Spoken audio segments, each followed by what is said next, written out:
So today I will be talking about museums as repositories of history and heritage. So let me share to you my presentation. Okay, so this is the title of my presentation, Museums as a Repository of History and Heritage. First of all, I would like to tell you where I'm coming from. So this is what is called in the social sciences as positionality. Before you argue something, you must emphasize where you're coming from. So I teach a course in museology among the many courses in anthropology that I teach at the University of the Philippines here in Metro Manila.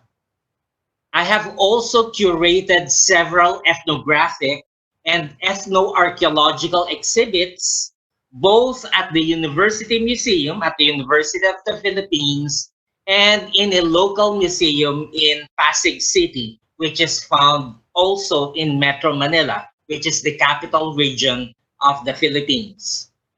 Thirdly, I am currently the president of the International Council of Museums in the Philippines. So the International Council of Museums, or ICOM, is an international body and it has many national committees.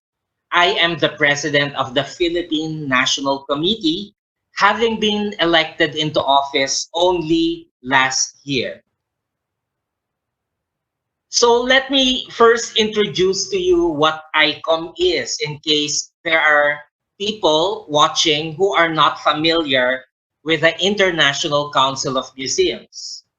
So ICOM is an international organization of museums and museum professionals committed to the research, conservation, continuation, and communication to society of the world's natural and cultural heritage, the present and the future, as well as the tangible and the intangible. Later, I will discuss the difference between tangible and intangible cultural heritage. ICOM is based in Paris, and its membership as of the present is 44,686 professionals. These are museum professionals found in 138 countries all over the world. At present, it has 118 national committees. The Philippines has one national committee. And ICOM, as an international body, has 32 international committees, depending on the type of museum, what specialization it is in. Again, later, I will tell you about the types of museums and the specialization. So, to level off about the presentation, let us first define what a museum is. Of course, a museum can be defined in many ways, but ICOM, as an international body, agreed way back in 2007 about a common definition of what a museum is. According to ICOM, a museum is a non-profit, permanent institution in the service of society and in development, open to the public, which acquires, conserves, researches, and exhibits the tangible and intangible heritage of humanity and its environment for the purpose of education, study, and enjoyment. So I highlighted two terms, two keywords. First is research, since research is one of the functions of a museum. And since this is a seminar or a webinar on methods of research in history, I will emphasize that a museum conducts researches. If it's a historical museum, of course, it conducts historical researches, and it engages in exhibition work of tangible and intangible heritage. I underscored heritage because it is one of the things I want to discuss today. The objectives of a museum exhibition are threefold: for education, study, and enjoyment. So all of this should be part of the objectives for a museum. So we do not consider as a museum galleries that do not engage in research but just exhibit. We do not consider, again, institutions that do not have collections, because a museum acquires collections. And again, this is the prerogative, of course, of ICOM. Profit-making museums are not part of the membership because it is supposed to serve humanity. Of course, museums, several museums collect entrance fees, some waive fees, but these are all for maintenance purposes and not really for profit. A second term, aside from the museum, that I would like to define is what cultural heritage is. This time, I'm using a definition from UNESCO. According to UNESCO, cultural heritage is the legacy of physical artifacts and intangible attributes of a group of society that are inherited from past generations and maintained in the present and bestowed upon for the benefit of future generations. Again, I highlighted the term past generations since we shall be talking about history. Of course, museums can depict artworks, but this is a different type of museum. It's an art museum. But if it depicts artifacts, items, objects that are passed on from one generation to the next, then it falls into the realm of a museum engaging in the exhibition of cultural heritage. Now, this is a graphical representation of the total natural and cultural environment that we have in the world, with people at the center of this diagram. And of course, cultural heritage can be tangible, such as objects, artworks, documents, or intangible, such as living heritage, the arts, people's voices, values, traditions, languages, oral history, folk life, creativity, adaptability, and distinctiveness. So one challenge is, how do you depict these intangibles? And I will cite particular examples here in the Philippines. The cultural heritage can also be classified as immovable or movable. We call them immovable mainly if they're located outdoor, such as the case of archaeological sites, places, landscapes, waterscapes, structures, and sculptures. We're referring here to build big sculptures that are immovable. and movable or indoor, such as in the case of smaller objects and artworks such as paintings. So this is one categorization of heritage, not just cultural heritage, but also physical or natural heritage in terms of whether they are natural, built, intangible, or movable. So I just chose 4 specific examples.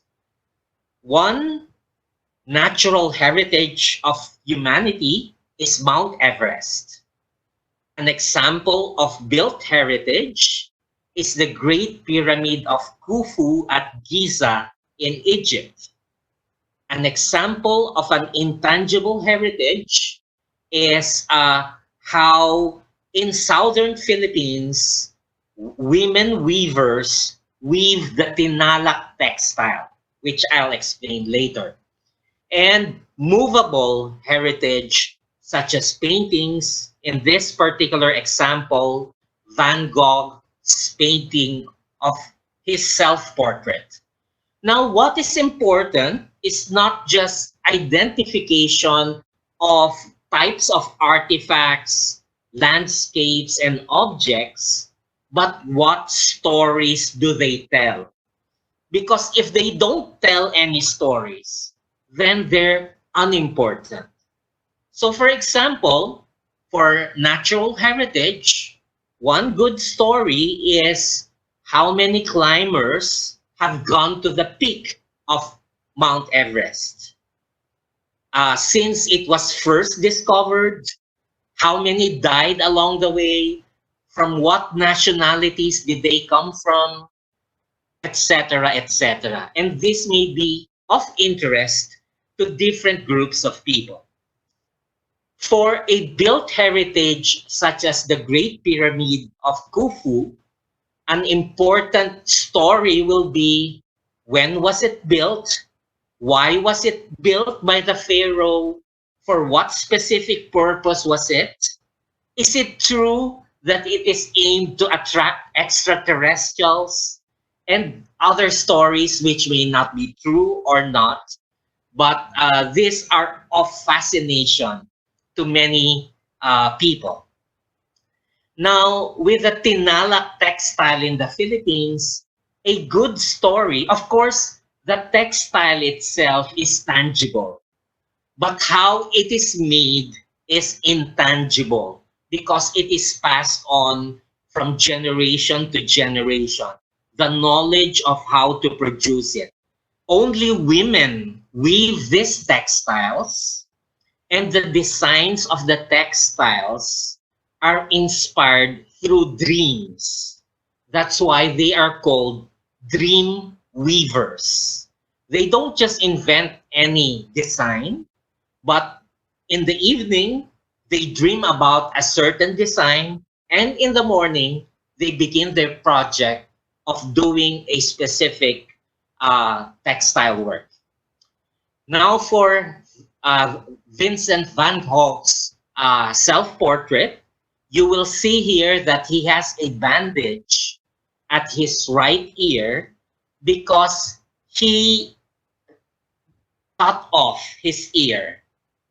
And it would be interesting to know, why did he do it?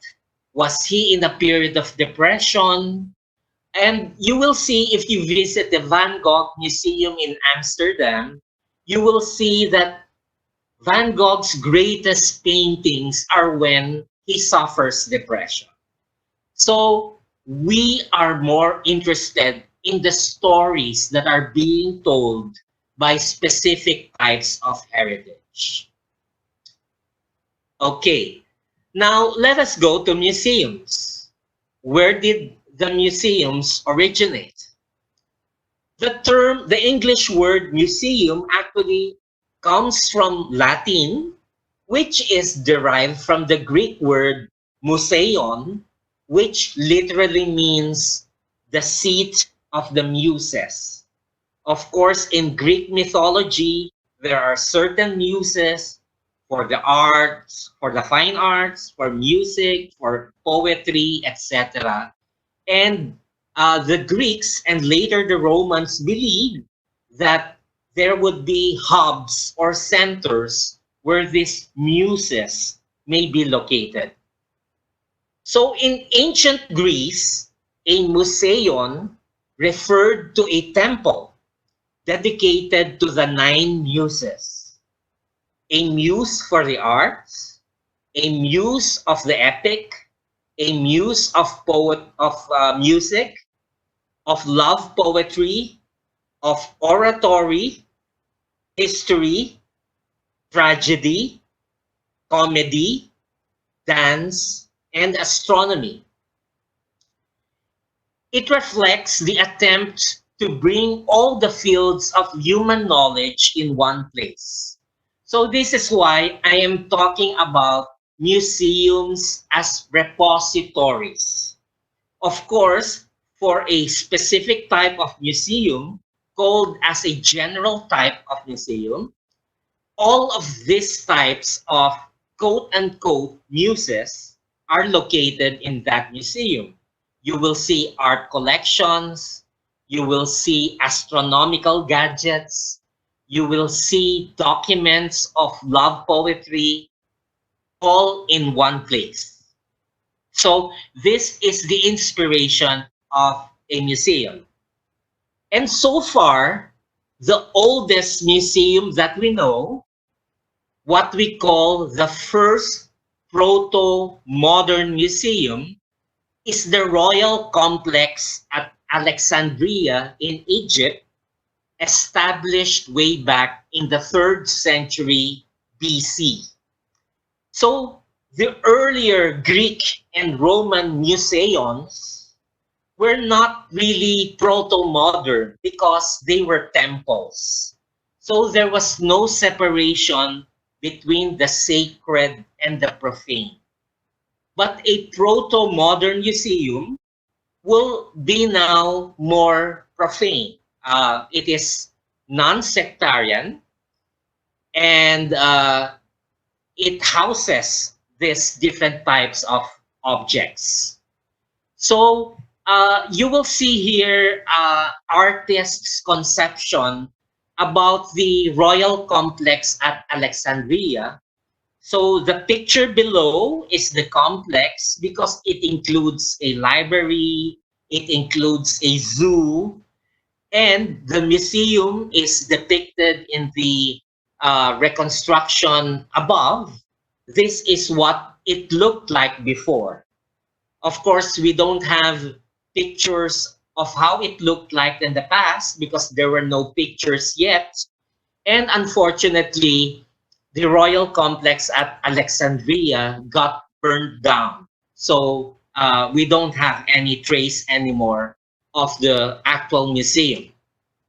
So this complex contained a library and a space for the collection of artifacts, including statues of thinkers, astronomical and surgical instruments, elephant trunks, animal hides.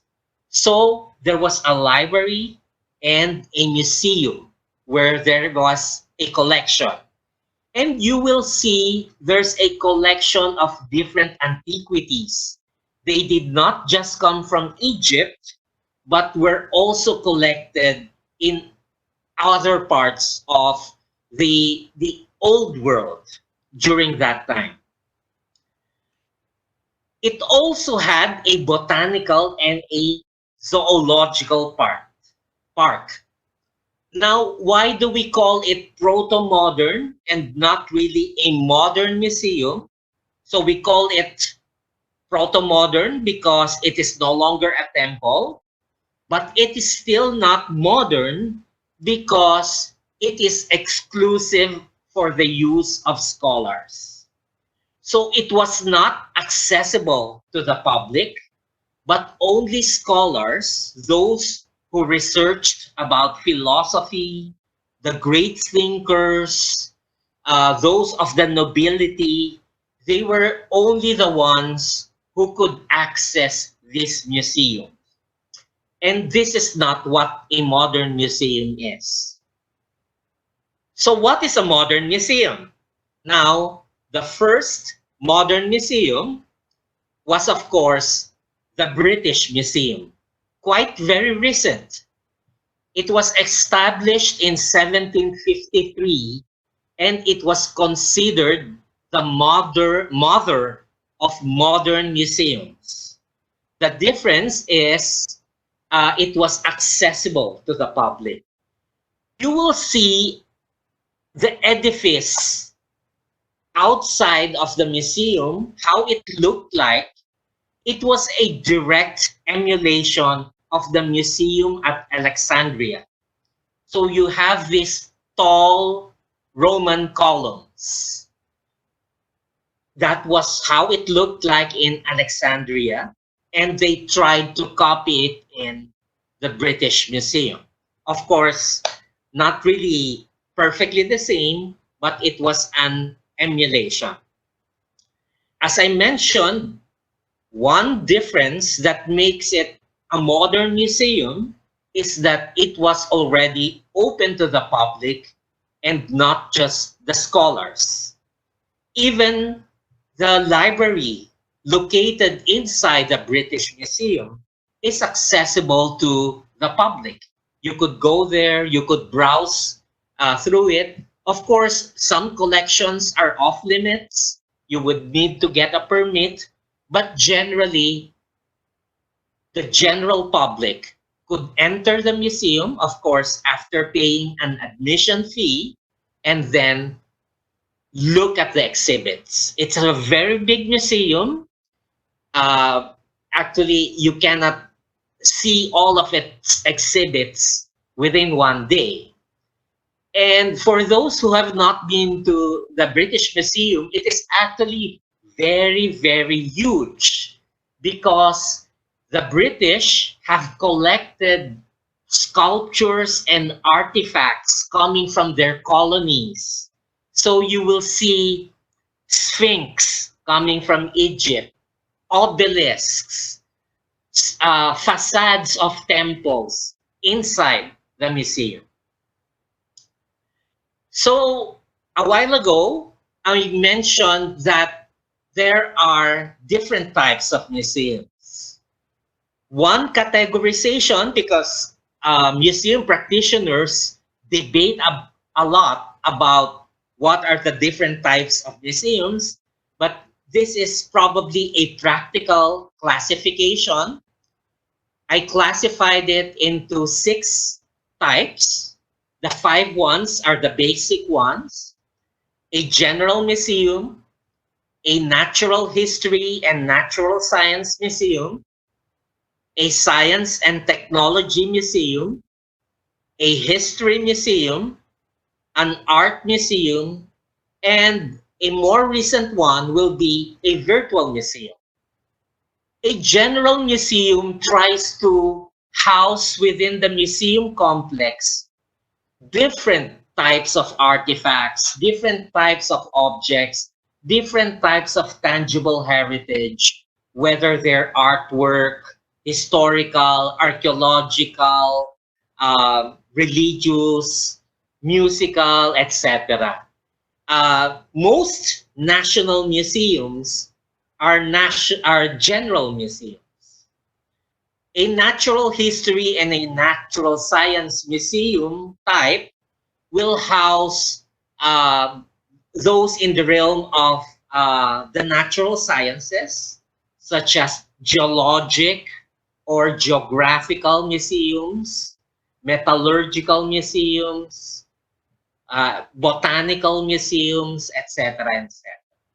Science and technology museums would focus more on technological objects and gadgets,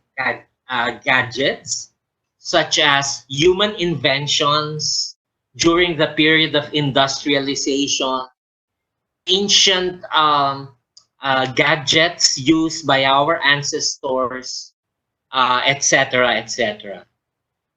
History museums, and I will focus on that later, of course, will collect historical objects. Art museums focuses on the display of art. It is different from an art gallery. An art gallery displays artworks and with the intention of selling them. But an art museum, of course, engages in collection, research on art, and exhibition. So it will have a good collection. So what is shown in the picture is the Metropolitan Museum of Art, or the Met, found in New York. And it already has many branches in different parts of the world.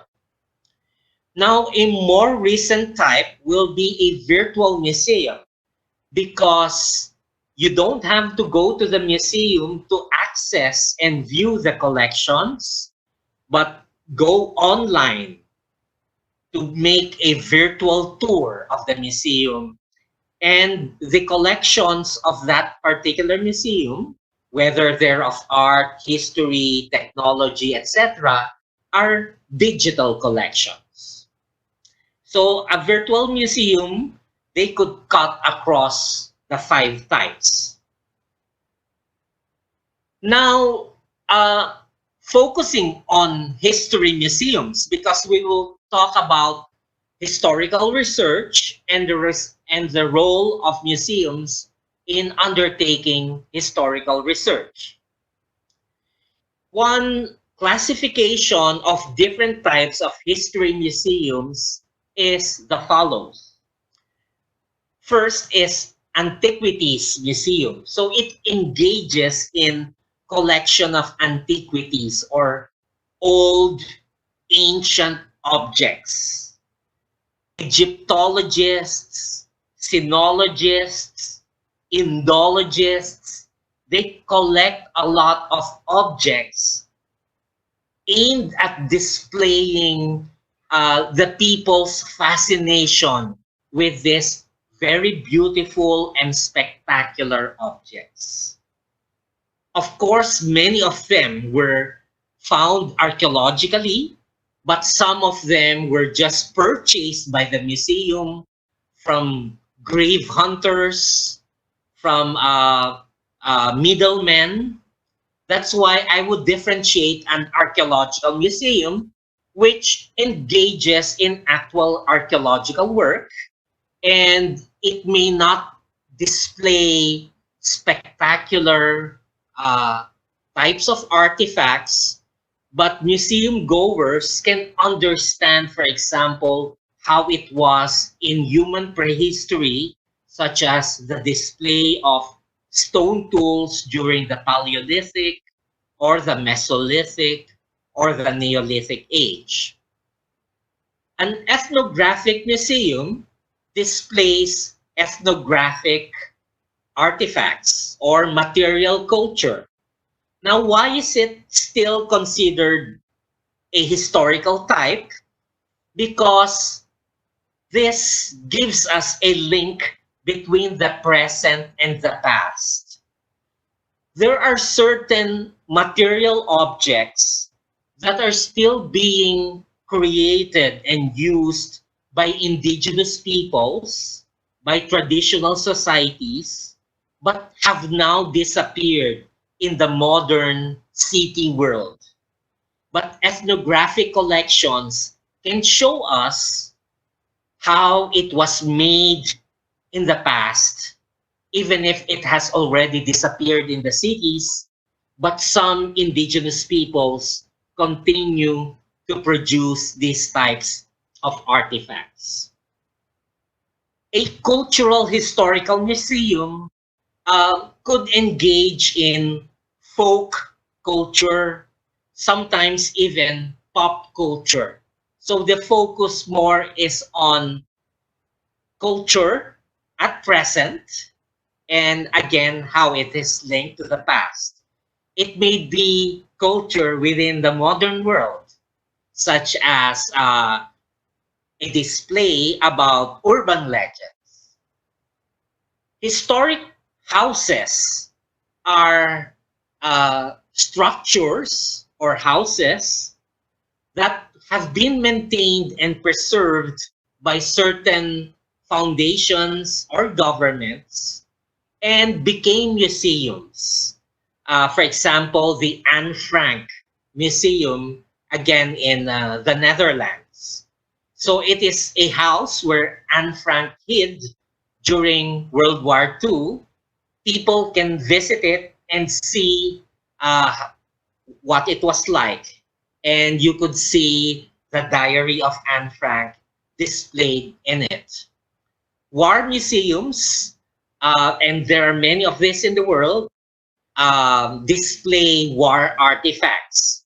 So the picture here is from the Vietnam Military History Museum in Hanoi. Of course, showing tanks. You will see a flag of the Liberation Army in South Vietnam when it was not yet liberated from US forces, together with the flag of North Vietnam during that time.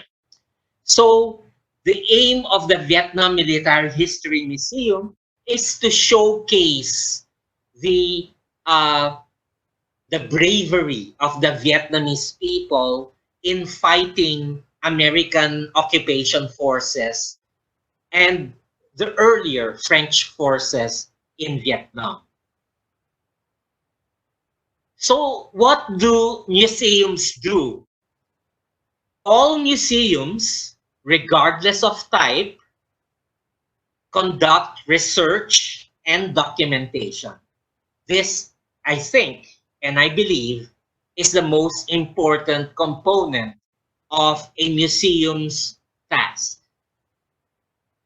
All museums acquire materials.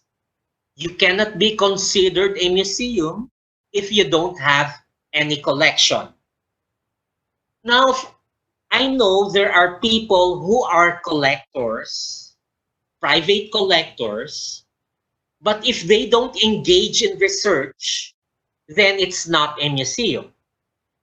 If their aim in collecting is to sell, then it's also not a museum and it's not for the public. So a museum acquires materials, and of course, there should be a specific plan of what materials to acquire. So if you visit a museum, what you just see is the exhibition area. You don't see many of the acquisitions, which are hidden in the storage areas as well as in the vaults, especially if they are very expensive objects. Most often, what are displayed, especially for the expensive ones, are replicas, while the original expensive ones are kept in treasure vaults, only displayed in very important occasions. So a museum does just not collect anything, but they have to have a plan of what to collect, what not to collect. A third function will be identification, accessioning, and inventory. And this is why we have to train museum professionals, because there are scientific methods of identification. For example, someone may sell an object to a museum and you don't know where it actually came from. So how do you identify it? There would be certain techniques or tools that can be used in order to understand the provenance of a particular artifact. I cannot discuss this right now because that will be a topic for a future webinar. Aside from identification, there's a need to classify, catalog, or accession the artifacts. So each artifact is assigned an accession number. So for those of you who frequently visit the library, you will see there's an accession number for every book. This gives us an opportunity to immediately retrieve the artifact whenever we need it for further research in case we have new data, to add additional information, and also to find out whether we have whether it's still there or not, which is what inventory is all about. So a museum counts how many objects or artifacts it has, and every year, or even more often, it conducts an inventory of what they are, what types, where are they found, in what condition are they in, do we need to restore or protect these artifacts, or is the safekeeping method not good enough? This is done in an inventory work. I mentioned restore because that will be the fourth function: restoration, protection, and storage. Many of these artifacts are very brittle. They could decay easily if not kept in good conditions. Science has improved a lot. So in the past, we have kept artifacts not in a scientific manner. We have cleaned them not in a scientific manner. Now we know what will be the best practice. So we improve on restoration, protection, and storage work. For example, in our own museum in the Philippines, this is the National Museum of the Philippines. Way back in the 1960s, they had this non-scientific method of cleaning artifacts with the use of kerosene in order to clean them. Now we know it's wrong because it taints the artifact, and once you date it, you find out the date of the artifact, there would be errors in the dating. So we now know what is good practice and what is bad practice.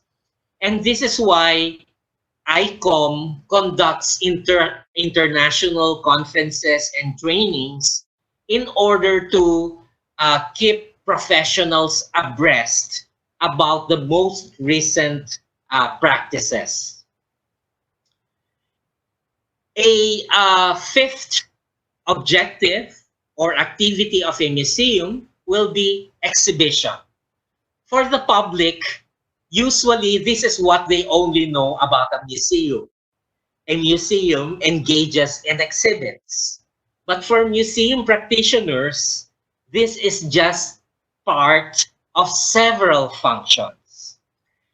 Now that we have a global pandemic, this is COVID-19, many museums in the world right now are closed and there are no exhibitions. So many are asking, what are you doing right now that your museums are closed? Well, this is the best time to engage in the four previously mentioned functions: research and documentation, acquisition of materials, identification, accessioning and inventory, restoration, protection, and storage. This continues despite the lockdown in many countries.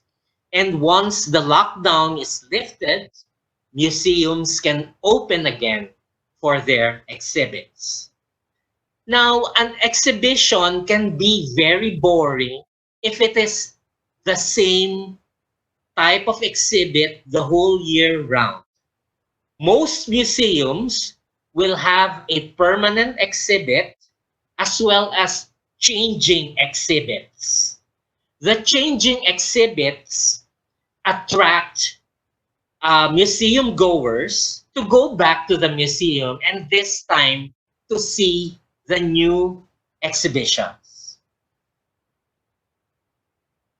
The last type of museum activity is engaging in information and education dissemination.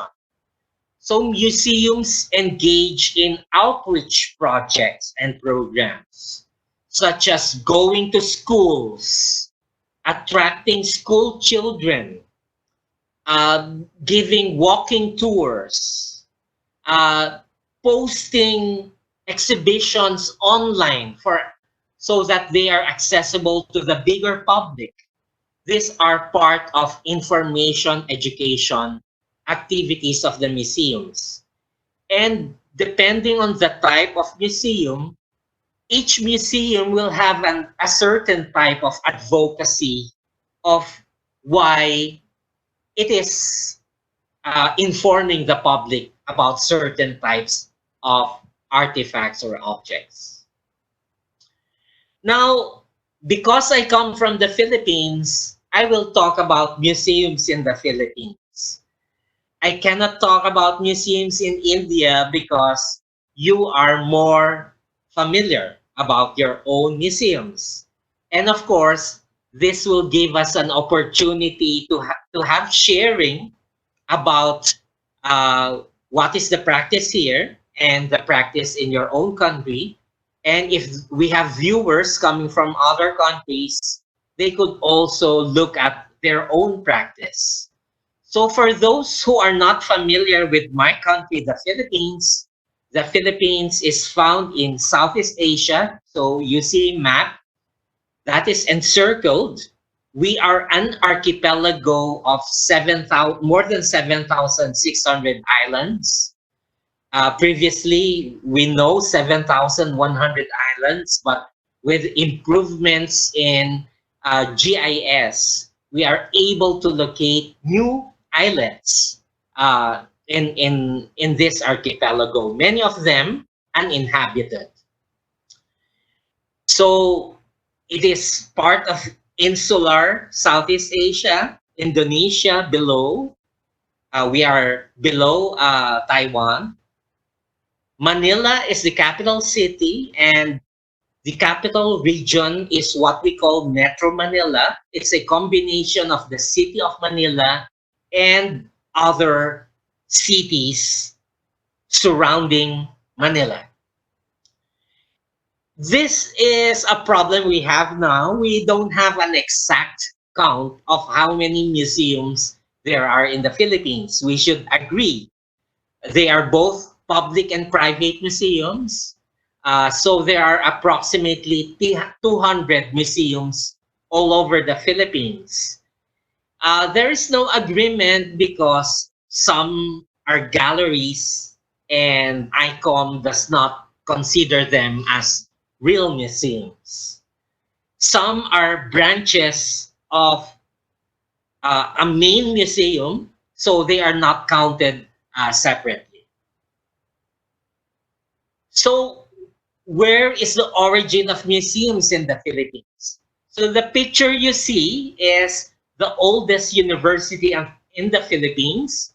This is the University of Santo Tomas, found in Manila, established by Spanish priests way back in 1611. Now, in UST, or the University of Santo Tomas, way back in 1682, there was established what was called the Gabinete de Física, or the Cabinet of Physics. So it was established in November 22, 1682 by the royal decree of King Charles II of Spain. And the purpose of this cabinet, of course it is a museum, is to complement classroom instruction. So this gabinete collected artifacts from all over the Philippines through different Dominican parishes all over the country. They were collected and sent to the university, studied by Spanish priests as well as scientific scholars, and displayed in this museum. So this cabinet was a room. It was only a room where specimens of flora, fauna, and minerals could be studied in detail. We could also call it as a laboratory because students could go there and study these specimens in order to complement their education. Now, although it was established in 1682, this museum continues to exist. And this is why it was the first museum in the Philippines and still is the oldest museum in the Philippines. So we now call it the UST Museum, or the University of Santo Tomas Museum. So it is accessible to the public. Now it is no longer just a room, but a bigger space where you can see collections from way back in the 17th century up to the present, both archaeological as well as ethnographic specimens. Now, I mentioned a while ago that in the Philippines, we have a national museum. This is the edifice of the National Museum, the picture above. And you will see again, it is an emulation of the British Museum, which is an emulation of the Royal Complex of Alexandria. So this is how old museums function. They wanted to copy the progenitor museums. But inside the old museum building, you will see this time this is the National Museum of Natural History, one of the several buildings of the National Museum complex in the Philippines. It is a very modern museum inside a very old building. So the National Museum of the Philippines was originally called the Philippine Museum, and it was established by the Americans in 1901 as a natural history and ethnography museum. So the UST Museum was established by the Spanish, the National Museum by the Americans, because the Philippines was a colony of Spain for 300 years, and then followed by the Americans for about 50 years. Okay? So now it is called the National Museum, and within Manila, there is a National Museum complex composed of 4 buildings: the National Museum of Anthropology, which houses the ethnographic and archaeological collections; the National Museum of Fine Arts, which houses works of art; the National Museum of Natural History. This is very recent, and this is what is shown in the lower picture; and the planetarium, which is mainly an astronomical museum. Aside from the National Museum in Manila, the National Museum has field stations in different parts of the country. Here you will see this is a field museum in outside of Manila. It's called Binangonan, and it shows petroglyphs. These are ancient rock drawings or petroglyphs. So the person in blue, actually that's me, looking at the petroglyphs. Now, let me highlight some collections which may be of interest to our viewers now.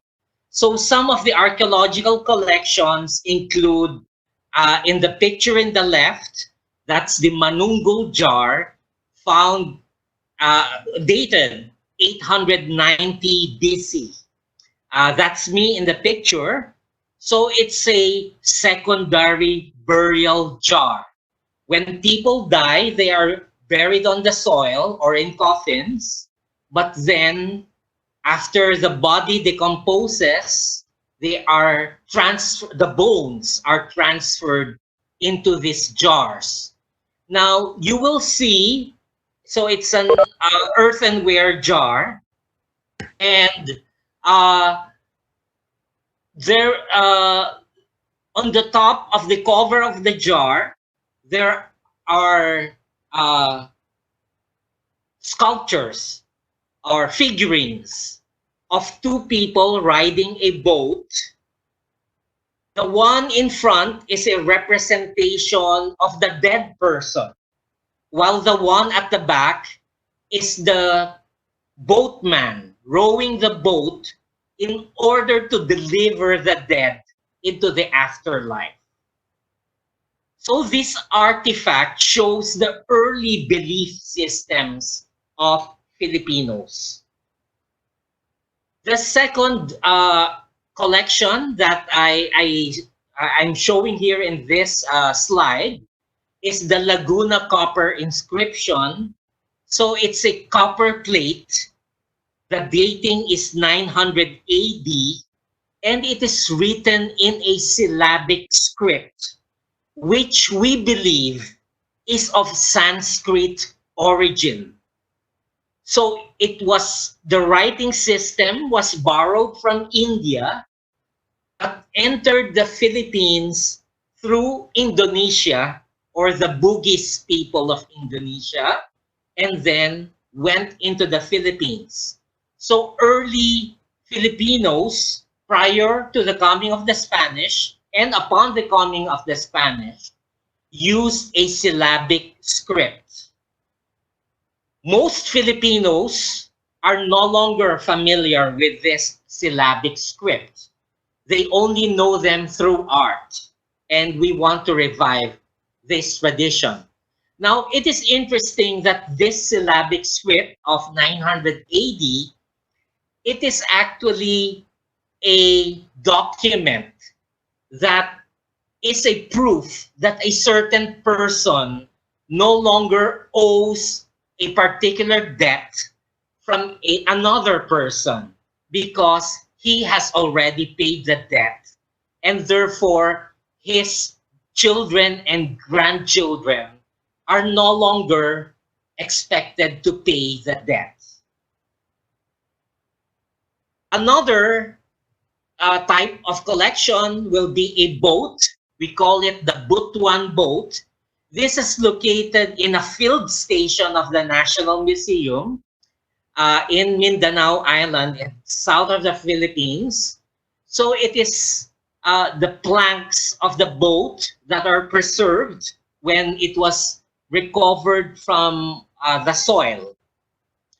And it enabled early Filipinos, because we are an archipelago, to conduct trade with other Southeast Asian and even mainland Asian societies. The picture on the right shows a death mask made of gold found in the Visayas region in central Philippines. So this is a skull, and the corpse then was covered by a mask made of gold. What they covered are the eyes, the nose, the ears, even the mouth, because they believe these are the orifices where spirits could come in. So these masks are aimed at preventing bad spirits into entering the corpse or the body of the dead. Now let us go to since this is a discussion about research methods, what type of research methods do museum professionals and museums engage in to do historical research? So among the research methods commonly done are archaeological excavations, archival research, ethnographic research, key informant interviews, and genealogical research, among others. So this picture shows an archaeological survey undertaken by my students at the university in a province in southern Luzon Island of the Philippines. Luzon Island is where Manila comes from. So we teach our students techniques in doing archaeological excavations. And of course, the collections are deposited either in the university or surrendered to the National Museum, depending on an agreement with the National Museum. Aside from research methods, of course, we engage in archival research. Historians know this very well, the importance of documents. Now, in the Philippines, documents can be written in the early syllabic script, such as we call them baybayin, Philippine syllabic script. This is found, the picture on the left was found at the UST archives, University of Santo Tomas. It is a deed of sale, but written in early Philippine script, now no longer used in the Philippines. Another type of document, and this will be voluminous, written in Latin script, but in the vernacular languages of the Philippines. So this document at the right is a document of the Philippine Revolution against Spain, dated 1892, written in Tagalog language, but we were able to retrieve it in Spain, in Madrid, because of course, many of our archival documents and artifacts have been brought to Spain by the colonizers. Aside from this, we also find many documents written in Spanish and then in English, and therefore they are found in libraries in the US. This is why the archivist has to go to many countries in order to retrieve these documents and study them. Now, it is important to correlate the archival with the archaeological, because sometimes the archival documents are from the point of view of the colonizers, and therefore is tainted by the bias of the colonizers. We want to validate if this is indeed true based on the archaeological records. So there's a triangulation of sources: archival, archaeological, ethnographic. An ethnographic research engages in participant observation, where the researcher is sent to a particular community in order to study village life and document and interact what is being observed in that particular community. So, for example, if we collect material culture, these material objects do not speak for themselves. For example, if it's a basket that was just collected, we don't know the stories. Is it a basket used for storing vegetables?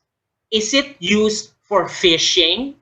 We will only know the cultural context if we go to the field and understand how it is used at present or how it was used in the not too remote past. Of course, this also requires key informant interviews, with people who still remember certain types of information, such as family histories, local histories, accounts about specific historical events. Of course, all of these things have to be correlated with the other because the informant may also have poor memory, and therefore we want to correlate it, associate it with the archival documents as well as the ethnographic materials. Genealogical research is important, especially in cultures without written records. And we have many of this in the Philippines. So they rely on oral traditions. The picture shown on the left is a shaman, a native priest in northern Philippines. Uh, they practice in the past head taking. They take the heads of their enemies and keep them as war trophies. And many of these shamans could recite their genealogies. In one particular study that we did, a particular shaman could recite verbally 25 generations of ancestors, that he descended from this person, who descended from this person. So it is a computer, but a mental computer. Of course, genealogical research also goes into looking at church records, examining tombstones, etc. Now, the last part of my discussion, I would like to talk about a particular research that we did, I and my students did with a local museum. This is the Pasig City Museum. That's the picture of the museum, where in 2009, I curated an exhibit on the pottery making tradition of the town of Pasig. And my students, as well as volunteers from the University of the Philippines, helped me in setting up this exhibit. The aim of the exhibit was to document pottery making tradition in the town of Pasig as part of the city's intangible cultural heritage. So this picture on the left shows an old 1901 picture of how pots were made in Pasig during that time through an open firing technique. When I sent my students to the field in 2008, we already saw how it was being made with the use of a hand wheel. So our exhibit was in 2009, and a year before, my students were already conducting research for the exhibition. So we relied on archival research, such as these photographs. We observed how potters did it and interviewed them. And we looked at the changes that it went through. So the research teams that we organized for this particular exhibit was a historical research team, particularly looking at archival records, ethnographic research team doing participant observation, an audio visual documentation team, because they have to be professionals in taking photographs. Not everyone could do it. And those that we tapped are my students, graduate students in world archaeology, and undergraduate students in culture change and applied anthropology, as well as film students from my university. They are not my own students, but they volunteered for this project. So it was a very big research team. And the exhibit ran from February 9 to April 30, 2009. Actually, the exhibit was supposed to be until March 30th only, but it was extended due to strong public demand.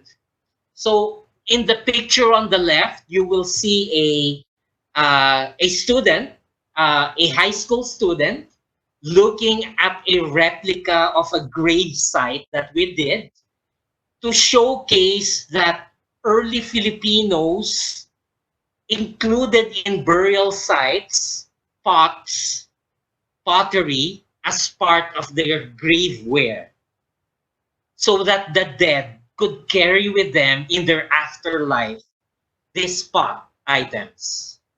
We also did replicas. This is a what we call the pot seller man. It is one of the famous replicas in the exhibit. It was based on a real photo, but we did it artistically, or my students did it. And of course, school children will have pictures because many among the younger generation want selfies. We also invited a real potter. He's an old man who still makes pots in Pasig the traditional way. And museum visitors were able to see how it is made. Of course, there were lectures as well as audio-visual presentations also during that exhibit. Now, what were the lessons learned during that exhibit? An important lesson is the importance of strong collaboration between museum practitioners and the local government, as well as the academe, for the success of the exhibit. If the exhibit was just mounted by the museum practitioners, probably not many people will go there and have interest. Or if it was just done by the academe, the local government won't support it. So in this case, it was a collaboration of three institutions. Another important lesson is the need for the exhibition team, which includes professionals, students, and volunteers, to be trained well in undertaking good research. So you don't just send the team out into the field to do research. There has to be serious training first. How to document, how to take pictures, how to interview, how to measure before they are sent to the field. Third, there is a need to tap local stakeholders. In this case, the local potters, community residents, heritage advocates, and others, so that they will recognize that this exhibit is their own exhibit. They have ownership of this exhibit.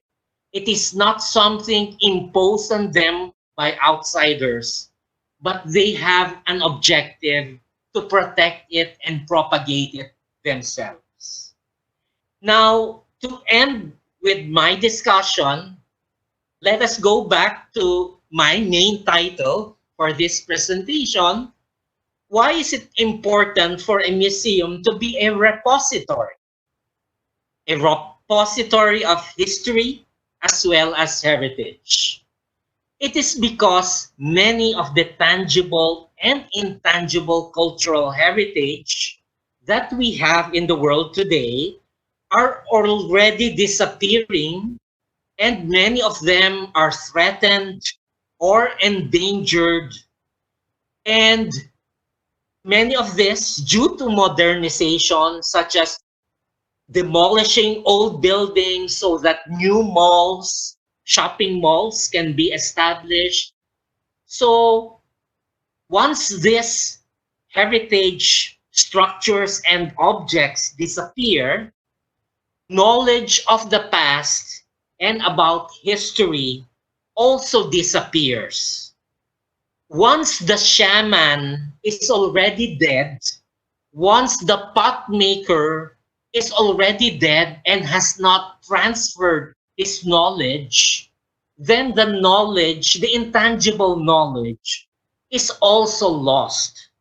So the museum is a repository where these artifacts are preserved and protected, where these living specialists such as shamans and potters can still go and teach young children how to continue the craft. This is one of the function of a museum. Another important point is that museums also serve as cultural hubs for related activities. It is difficult for any person to go to a site, for example, he wants to understand how traditional pots are made. He cannot just go to a potter to learn about the craft. In the museum, it is centrally located within a town or municipality or a city, so it is very accessible. People can go there, people from all walks of life can go there and see the activities in that museum, such as exhibitions, and all those who are interested can also go to the museum to undergo trainings, trainings for professionals, trainings for the public. For example, a training on art appreciation, a training on history appreciation. There will also be symposia open for roundtable discussions that are conducted by museums. There are also cultural performances such as by an orchestra, a folk artist, a singer, a pianist. They Sir, are invited to the museum. Yes, I'm sir, ending. I'm sorry. Yes, this is the last slide actually. And they are invited there to go to the exhibit. So with that, I would like to end my discussion with these challenges. The challenges are how to encourage stakeholder participation, how to continue and sustain funding for museums, making museum visits affordable, and making museums friendly to the younger generation. So with that, I would like to thank you, and my email is here in case you have questions. Thank you very much.